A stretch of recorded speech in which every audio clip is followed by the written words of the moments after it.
पाकिस्तान आकर शादी करने वाली भारतीय लड़की अंजू के शौहर का जज्बाती इंटरव्यू।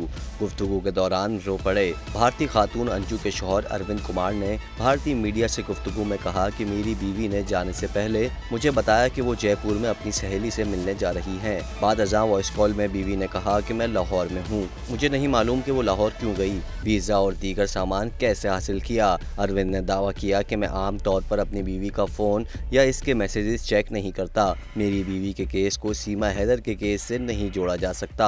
अरविंद कुमार का कहना था कि अंजू ने कहा 2 से 3 दिन में आ जाएगी। मैंने पुलिस में रिपोर्ट नहीं कराई।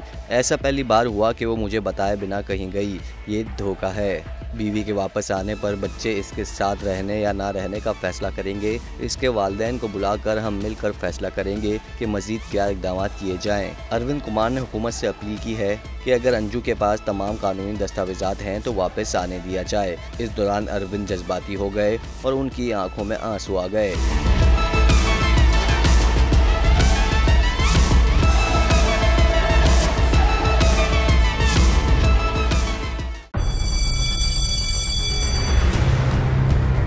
जामियात में चलता गोरख धंधा,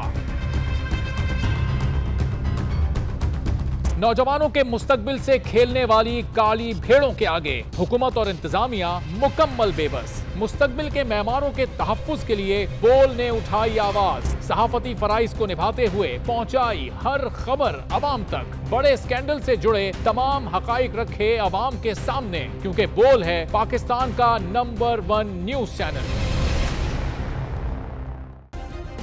सब्सक्राइब करें और बेल दबाएं ताकि कोई खबर रह न जाए।